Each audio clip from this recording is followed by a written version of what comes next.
Welcome to the second edition of Precon Power-Ups. We are upgrading the Mystic Intellect deck with only $50.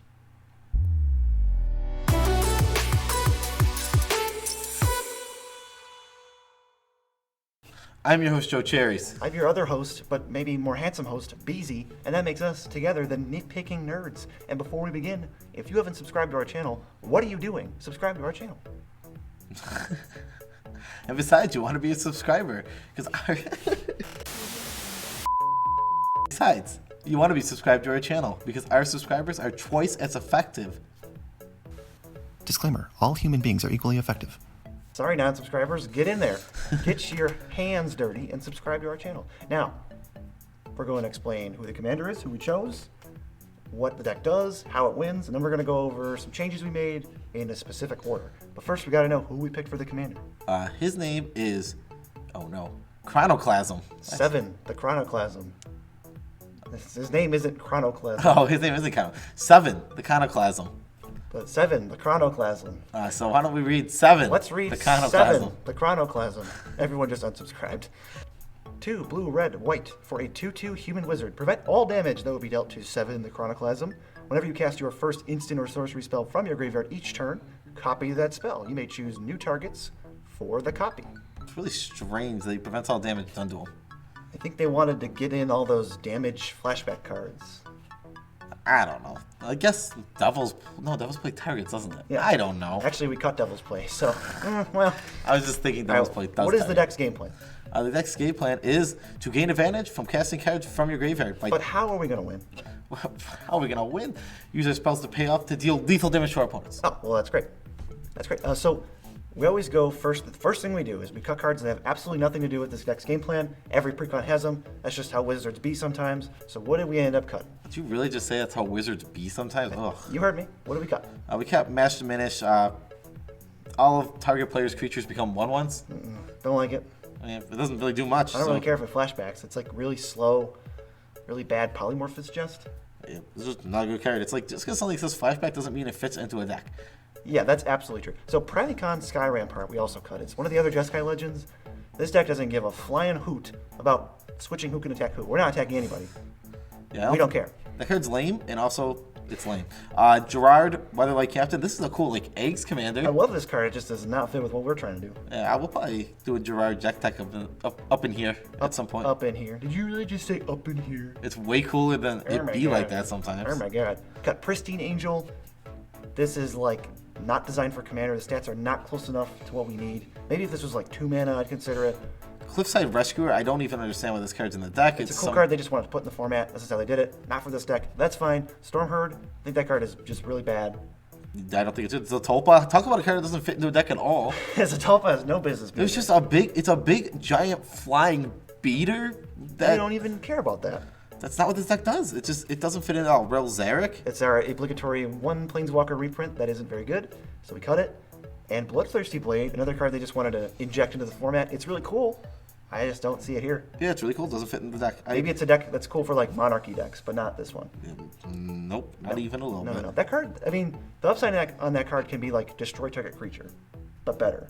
Like if, there's a Gulta, and I don't want it attacking me, so I'll just give it more power and it has to attack other people. Yeah, I mean, I have no problem with the card. I just have a problem with No, it it just in this doesn't deck. do anything in here. So adding cards that go with the game plan. These are some of the best cards that we added that like really fit the game plan instead of not fitting in at all. Why don't you read Firemind's research? Because I don't know the exact wording on this. Firemind Research is an enchantment for red and a blue, and it's whenever you cast an instant or sorcery spell, it gets a research counter or a book counter. It gets a nerd counter, and you can pay 1 in a blue and remove 2 nerd counters to draw a card.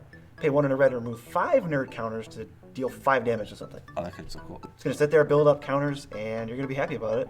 Isn't that- Because it'll eventually just start killing things. You can just go 5 upstairs every once in a while. Yeah, this is a spell slinger deck. That's what it is. I mean, Absolutely. and so next we'll go into Goblin Electromancer and Baral Chief of Compliance. Both of these just reduce your spells by 1. Baral has extra text where if you counter something, you can Blah, loot. blah, blah. You loot. But they're there for 7, so you can cast better spells cheaper, more often, etc. These guys are just ramp. They're really good ramp in the decks. They're good in. They're like insane ramp. They end up being like a medallion level type ramp. Yeah, they're so strong. So Healy Sublime Artificer. Tokens pay off. Whenever tokens pay off. Sorry, spells pay off. Instant and sorceries gets you servos, and if you have a payoff creature like a Gutter Snipe, which is already in this deck, you can make a servo, a copy of it, and then go off. Go crazy like that. And you get that. Nitpicking Precon, awesome card. This card is so good, and it's not expensive at all. It costs blue, red for a 5/5 flying dragon creature. Whenever you draw a card, deal 1 damage to any target. Whenever a player casts an instant or sorcery, draw a card. A player. How are they supposed to kill this without you getting value? They don't? Oh, it's so good. It mows down creatures. It attacks for 5. It actually is a relevant body that you want to keep alive. It's really good. It's just a good card. But with Flashback, we want to get cards into our graveyard. We have Frantic Search, which is draw 2, discard 2, but then you want to have 3 lands, so it didn't cost any mana. Yeah, that card's just in the decks it's good in. It's great in. It is ridiculous because if it costs less with like Brawl or whatever, now it's ramp and filtering. Ramp and ritual. Rock solid. That's pretty strong. Okay, now the ramp is what it's not. It's ramp. Oh. Yeah, it's not a ramp and a ritual. You're right. Tormenting Voice, Cathartic Reunion, Chart a Course, all other efficient ways to either get card advantage or just straight up discard a flashback card and move on with your life.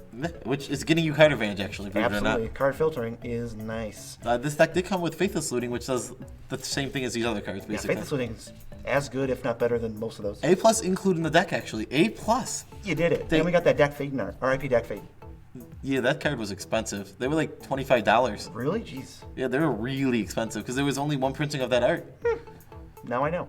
Now this is a category where we improve existing cards, as in show you directly took out this for this because it does it better. So here's some of the removal stuff. Fervent Denial and Ray of Distortion. Very expensive counter spells and naturalized effects. I don't care that it's flashback. I'm not spending 5 mana to counter a spell and then flashing it back for like 7. No. No. Arcane Denial, Mystic Confluence, and Wear and Tear. That's where you want to be at. Yeah, Ray of Distortion is a bad card. I'm just gonna They're say both bad cards. They're really bad. No, yeah, but I would never. I don't. It'd be hard to convince me to put Ray of Distortion in the deck ever. Okay, great. It's so bad. Perfect. We want to convince you to not put it in. So that works for us. Is it Locket? Azorius Locket? Those cards are fine. Honestly, they're fine. But you know what's better? Azorius Signet, Is It Signet, Boros Signet, and add through in a Talisman for fun. Talismans. I mean, before you ever want to touch Lockets, you want to go to Signets, then you want to go to Get your 2s. Talismans. Get your 2s, and before Lockets, I want Commander Sphere and Hedron Archive. So really, you never need a Locket. You're right. You probably never need a Locket. They're good. Like I'm glad they exist. They're good budget. Yeah, like super salt of the earth budget. We're on a $50 budget. And we're still fine with it. We got that Heavy. bling. And We're blinging out with Signets. we're still blinging it out. So going to the lands, we took out 2 ETB tap lands, 2 guild gates, 3 game life lands. They're all just coming to play tap lands. That's all they are. There's 7 coming to play tap lands in this deck, and you just don't want those. And we got 4 basics because upgrading the lands is just as important as upgrading the spells. So don't ever skimp on that. Yeah, and so Cryptop Retreat, Shivan Reef, Battlefield Forge, Irrigated Farmland. The one Desolate Lighthouse is a nice little looter, so it's really good in this deck. It fits really well. It's the kind of card that I would assume would be included in this deck, But it's not. which is weird because Does what the deck wants to do. Desolate Lighthouse just fits in this deck. That's all I can say is like this is the kind of card where I kind of shake my head that they didn't include it. It's like 50 cents, just a cool way to get flashback cards into your graveyard, and you don't need 20 basics in your 3-color deck. And the other 2 lands we added were Sulphur Falls and Temple of Triumph. I just love these useful. They're either coming in tapped and scrying, which is great for budget, or they're coming in untapped, which is great for any deck. Yeah, exactly. I couldn't agree with that more. Like, if you need a tap land to get a scry land, they're pretty cheap. I devoted at least $10 in every deck to the mana base. I just wanted to make it just better. They're so janky. I mean, Myriad Landscape is like the best part of all these mana bases. That card needed a reprint real bad. But other than that, I think I would work on trying to fill out these cycles in the future. Get your number of basics down. Total budget $50 as usual for these. $49.52 is what we spent. We get pretty close to the budget on all We're of getting these. it close because we want you to just look at the list. Cool, like this list, order it. You spent less than $100 on a fully functional, can win the game easily commander deck. Yeah. The original CMC was 3.82. We took it down to 3.45. They like to put a lot of like clunky, expensive cards in these, and we're just like those counter spells and destroys things for like 1,000 mana. like Zatolpa. Yeah. Eight mana, no synergy. Don't forget Stormherd. 8 mana for like 30 1/1s. 35 total changes in this deck. A little bit. This might be the highest one. The most changes. Is that 35% of the deck? That's 35% of the deck we changed. Math whiz We here. made it way better. This was the second in the series. We're doing the other two coming up soon. Feel free to check them all out. Yeah, check it out. This is going to be a cool little series. This, along with everything else, Oh, yeah. brought to you by our 20 patrons. Our 20 patrons who are the best people in the world, and we love them as much as we can without making them uncomfortable. So, like, this is where they'll be uncomfortable if we love them that much. We're right here. None of our patrons have ever been uncomfortable. That's true. So if you don't want to ever be uncomfortable again, you can just go ahead and head over to patreon.com/Nitpicking Nerds and support us there. But for now, we're heading out. Peace out, Tribe Scout. That rhymed.